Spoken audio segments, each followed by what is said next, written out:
Pull up a chair, my friends, and come a little closer to the fire. I want to tell you something tonight, not a lesson, not a lecture, just a story. But by the time we're done, I think you'll understand why I've carried it with me all these years.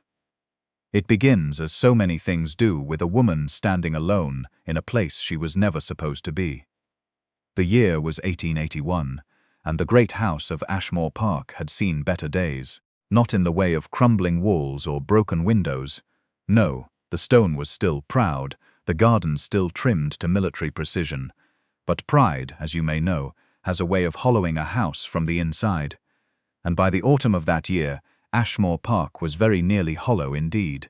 Lord Aldrich Voss, the Earl of Ashmore, was 37 years old and had not spoken to a woman in anything approaching a civil tone since his wife died 2 winters prior. He was not cruel. I want to be clear about that. He was not the sort of villain who twirls his mustache and throws people out into the snow. He was something far more difficult to deal with. He was a man who had decided, quietly and completely, that the world had nothing left to offer him, and he meant to wait out the remainder of his years in the company of ledgers and silence. The staff walked softly around him. His solicitor wrote letters he rarely answered. His neighbour, old Sir Clement from the adjoining estate, had given up calling after the 3rd consecutive rejection. Lord Voss ate his meals alone, took his walks alone, and managed to make loneliness look, from a certain angle, almost like dignity. His daughter, Rosalind, was 8 years old and had her mother's eyes. He tried not to notice. Now, into this particular atmosphere of careful, cultivated grief, enter Miss Sylvie Marchand. She arrived on a Tuesday in late October, and she arrived, I should tell you, entirely without permission. Or rather, she arrived under the impression that permission had been granted because Lord Voss's housekeeper, Mrs. Farrow, had written to engage a new governess, and Mrs. Farrow had not precisely informed his lordship that she had done so. Mrs. Farrow was a practical woman who had watched Rosalind spend 6 months with no proper schooling, eating her supper in the kitchen because her father could not bear to look at her across the dinner table without seeing his dead wife looking back at him. Mrs. Farrow had decided that enough was enough. Miss Marchand came from Bristol. She was 28 years old, the daughter of a French-born clockmaker and an English schoolteacher, which meant she had grown up in a household that valued precision and believed firmly that everything, given sufficient patience, could be repaired. She spoke English and French with equal fluency, could read Latin well and mathematics, and had opinions about employers had found startlings in a governess. Startling in a governess. Hull, she was not beautiful in the way that got one painted. She was the kind of woman who, once you actually looked at her, you kept looking, because her face seemed to be doing something slightly different every time. She stepped out of the hired carriage at 2:30 in the afternoon, looked up at Ashmore Park and said, "And I have this from Mrs. Farrow directly," who was waiting at the door, she said. "Well, it's trying very hard, isn't it?" Mrs. Farrow did not know what to make of that. She chose to interpret it as a compliment. What Miss Marchand meant, though she did not say so, was that the house had the look of something bracing itself. Like a jaw clenched against pain, she had seen that expression before. She had worn it herself after her father died and left behind a shop full of half-finished clocks, all of them ticking at different speeds, none of them right. She was given a room on the 3rd floor, shown the schoolroom on the 2nd, and introduced to Rosalind, who stared at her with the particularly unnerving steadiness of a child who has learned to be very still in a house where stillness is required. "Do you know how to draw horses?" Rosalind asked. "Passably," said Miss Marchand. "Thomas, he was the last one. He couldn't draw anything. He made the horses look like dogs. That seems like it would be confusing." It was very confusing, Rosalind agreed, with the gravity of someone who had suffered considerably on account of this. Miss Marchand thought, "This child is going to be all right," and then she thought, "Someone needs to tell her father that." She had not yet met Lord Voss. She met him the following morning. He came into the library at 7 o'clock, as he apparently always did, and found her there before him, which he apparently never expected.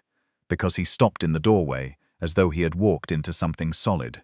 She was standing at the window with one of his books open in her hands, not reading it exactly, but holding it the way you hold a thing when you're thinking about something else entirely. The early light came through the glass and fell across the page, and she was frowning slightly at whatever was in the garden, and she had not heard him come in. "That," said Lord Voss from the doorway, "is not yours." She turned. She looked at him, not at his face, interestingly, but at his hands, which were clenched at his sides in a way that suggested he was not accustomed to people being in his library at 7 in the morning, and was finding the experience more distressing than he would have liked to admit. "You're quite right," she said. "I should have asked. I'm sorry." And she held the book out toward him. He did not take it. He said, "Who are you, Sylvie Marchand?" "I arrived yesterday. I'm Rosalind's new governess." There was a silence. During this silence, Lord Voss's expression went through several things in rapid succession: surprise, irritation, the particular species of cold fury that is really just mortification wearing a different coat, and settled at last on something that was simply blank. "Mrs. Farrow," he said, "did not consult me."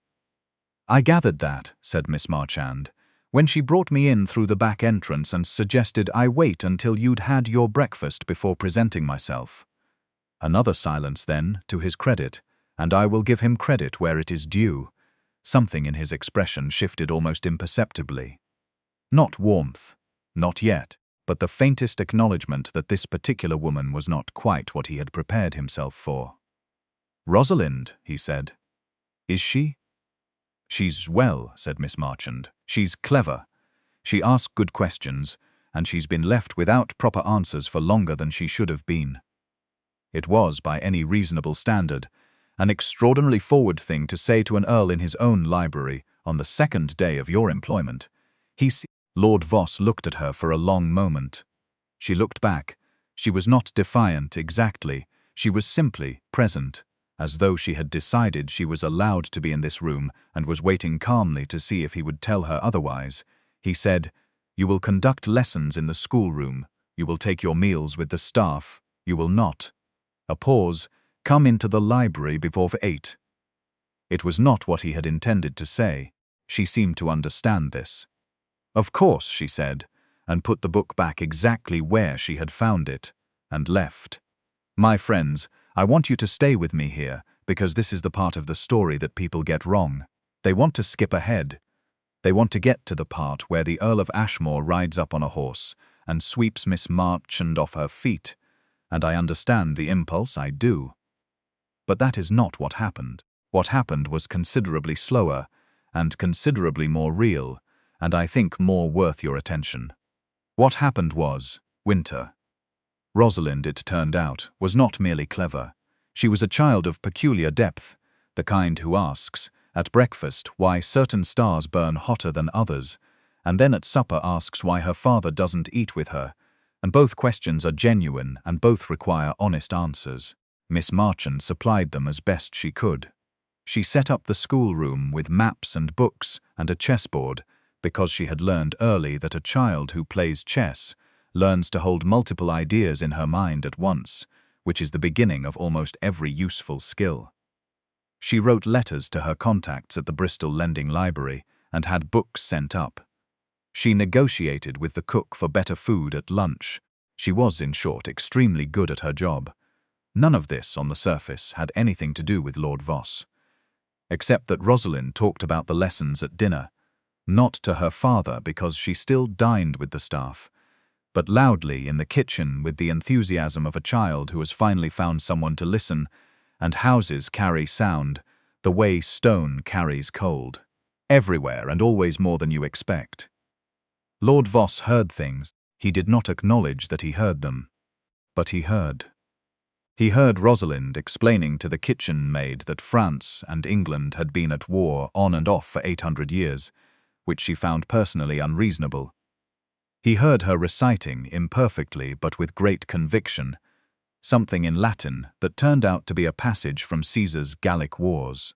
He heard her telling the stable boy, at a volume that suggested she had no concept of indoor voices, that chess was actually more interesting than it looked, and that Miss Marchand had taught her a gambit that she was quite sure nobody in the village could see coming. 3 weeks into Miss Marchand's tenure, Lord Voss came to stand in the doorway of the schoolroom. He did not announce himself. He simply stood there. Rosalind and Miss Marchand were bent over a map of the Roman Empire, engaged in an argument about the strategic wisdom of extending one's borders past a defensible frontier, an argument that Miss Marchand appeared bafflingly to be losing on purpose in order to let Rosalind find her way to the correct conclusion. "The Rhine," Rosalind was insisting. "Papa always says you have to know where to stop." Miss Marchand looked up. She saw Lord Voss in the doorway. She said nothing, but she tilted her head very slightly in Rosalind's direction, as if to say, "Watch this." Rosalind turned, saw her father, and said, "Papa, Miss Marchand says the Visigoths were actually quite reasonable about wanting their own territory, and the Romans were being stubborn. Do you think that's right, Lord Voss? And I want you to understand that this is a man who had spoken to his daughter perhaps 12 times in the past 6 months, each conversation lasting less than 3 minutes. Lord Voss came and sat down at the schoolroom table. "What evidence," he said, in the tone of a man who was absolutely not going to let himself feel anything about this moment, "does Miss Marchand offer in support of that position?" Rosalind looked at Miss Marchand. Miss Marchand looked at her map. She said mildly, "The evidence is in the Treaty of 376 AD, my lord. If you'd like to review it." She slid the book across the table toward him. He read it. He was quiet for a moment. Then he said, "The analysis is incomplete." "I agree," said Miss Marchand, "but it's a starting point." Rosalind looked between them with the focused expression of a child who understands that something is happening that she cannot quite name yet. That evening, for the first time in 11 months, Lord Voss had dinner in the dining room. He sent word to the kitchen for Rosalind to join him. Now, if I stop the story there, you might think we were nearly done. Two people discovering each other in a schoolroom, a child reuniting with her father, everything falling neatly into place. But my friends, the fire doesn't burn cleanest at the beginning. There's still the hard wood left to catch. The difficulty was this. Lord Voss was a man who had loved his wife with the kind of completeness that doesn't leave room for much else, and when she died he had packed that love away, not thrown it out, but sealed it up, the way you seal a room in a house when you can no longer bear to walk into it, and he was perfectly aware that what he felt when he sat at that schoolroom table, what he felt when he passed the library at 7 in the morning and saw the light falling differently now because someone else had moved the chair. He was perfectly aware that these feelings were dangerous. He handled this, naturally, by being difficult. He found fault with the curriculum. He told Miss Marchand that her emphasis on classical history was unusual for a governess, and said it as if unusual were a synonym for possibly criminal. He told her that Rosalind's bedtime had been moved back too late. He told her, and this one was delivered in writing, which she found both cowardly and deeply funny, that the chess set in the schoolroom was his, and he would appreciate its return to the library. She sent it back, with a note. The note said, "Rosalind has begun to beat me. You may want to verify that the endgame she's using is legal before she tries it on anyone else." He did not respond, but the chess set appeared in the schoolroom again the next morning, with a second board she understood. Not everything, not yet, but enough. The crisis, when it came the way crises usually do, all at once, out of a perfectly ordinary Tuesday. Rosalind came down with a fever in November. Nothing serious, the doctor said, but she would need to rest for several days and stay warm and be kept calm, which to anyone who has ever cared for a sick child is simply a way of saying that someone must sit with her and that someone must be steady. Miss Marchand sat with her. She read to her for hours. She made up stories when the books ran out, and sang half-remembrance her father had taught her, and when Rosalind finally slept, she sat beside the bed in the small chair, and watched her breathe, and felt the peculiar weight of caring deeply about a child who is not yours. She did not know that Lord Voss was standing in the doorway. He had come up at midnight, the way fathers do, telling himself he was checking, telling himself it was practical, and knowing that he was lying to himself. He stood in the doorway of his daughter's room and saw Miss Marchand asleep in the chair beside the bed, her hand resting near, not on, but near, Rosalind's. He stood there for a very long time. In the morning, when Miss Marchand woke with a stiff neck and the particular indignity of having fallen asleep in a chair, she found a blanket over her shoulders that had not been there before. She did not mention it, neither did he, but something had shifted. The way a door shifts when the hinge has been loose a long time, not all at once, not dramatically, but enough. Enough that it no longer catches when you push it open. A week later, he asked her to walk with him in the garden, not romantically, or not at least as the word is usually meant. He walked the way men of his kind walked in those days, slightly ahead, with his hands clasped behind him, as if he were inspecting something, rather than choosing to be in someone's company. Miss Marchand walked alongside him at exactly the same pace, which required no visible effort on her part, and which he eventually noticed. "You don't lag," he said. "I was taught that lagging was a form of apology," she said. "I try not to apologize for things that don't warrant it." A pause. They walked past the dormant rosebeds, he said.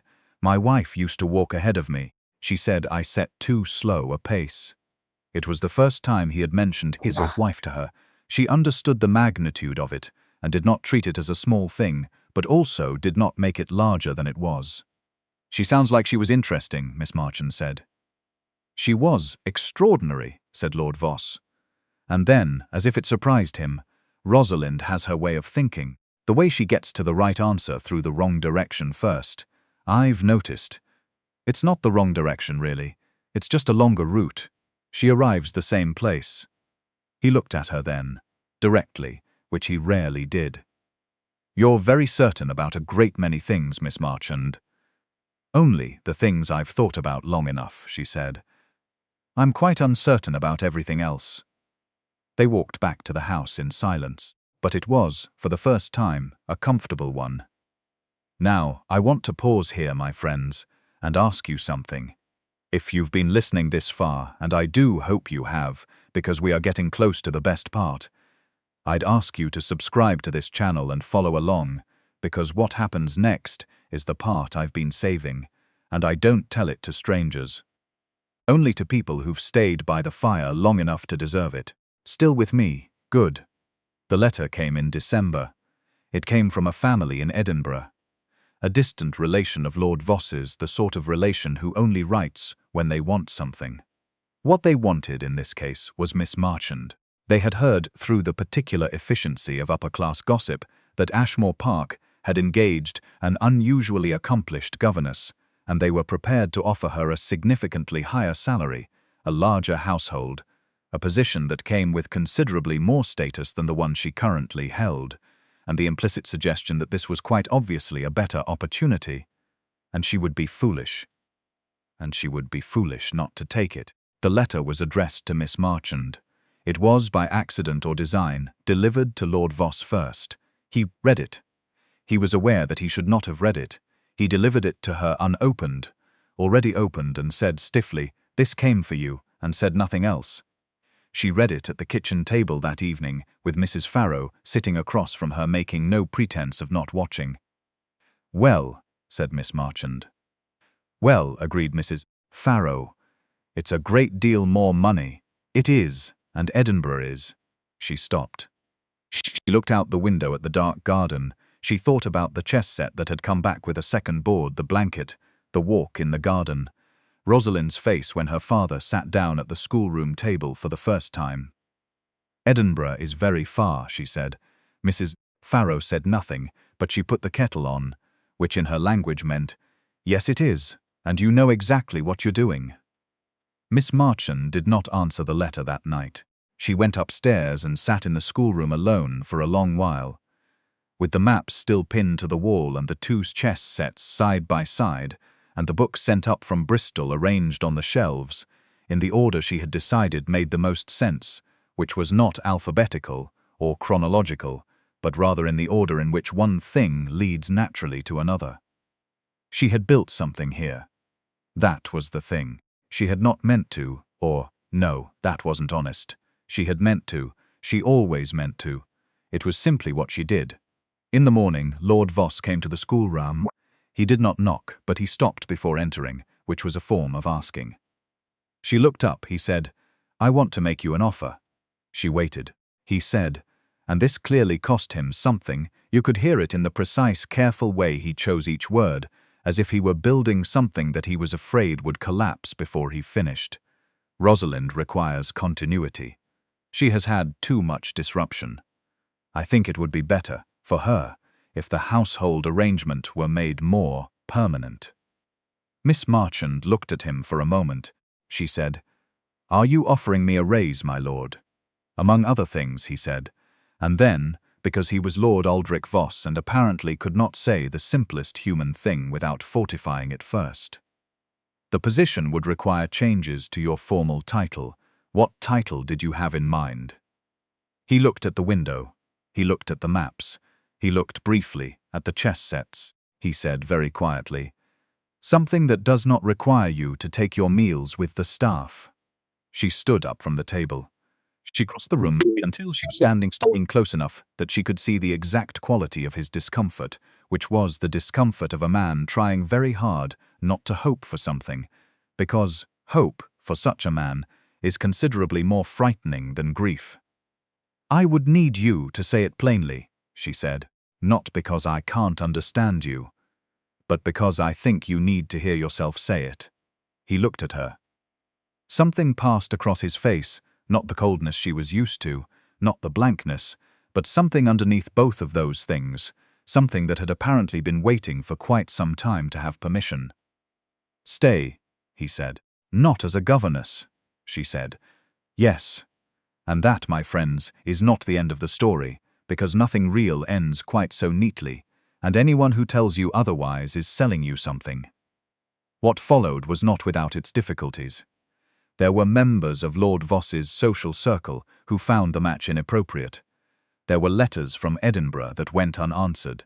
There was a conversation with Rosalind that Miss Marchand, Sylvie, had in the schoolroom one afternoon that I think was the most important of all of them, sitting side by side at the table with the Roman Empire spread out between them, and Rosalind saying in her direct and peculiarly old way, "Will you still teach me?" "Every day," said Sylvie. "That part doesn't change." Rosalind considered this with the seriousness she gave to all important matters. She moved a chess piece. She said, "Good, because I've been working on an endgame that I don't think anyone's seen before, and I need someone to tell me if it's actually legal." The spring came to Ashmore Park differently that year. The house did not brace itself against it. The windows were opened. There were voices in the library before 8. At dinner, the conversation ran long enough that the candles had to be replaced, and Rosalind fell asleep at the table twice, which Sylvie considered a personal accomplishment. Lord Voss watched his wife, his second wife, the one who had walked into his library uninvited and held his book and looked at his garden and said exactly what she thought. Always, with the particular confidence of a woman who had decided she was allowed to be somewhere, he watched her talk to his daughter and thought about all the things that had seemed irreparable once. The clocks, in a dead man's shop, all of them running at different speeds, the sealed room, the silence that lived in every corner of a proud old house, things that, given sufficient patience, can be repaired. "The fire will keep a while longer tonight, my friends, if you care to sit. And if this story found its way to you at the right moment, if it landed somewhere near something you needed, then tell me. Leave a word down below. Subscribe if you want to know what else lives in these walls. I have more stories. I always do, and I will be here, same as the fire, whenever you come back.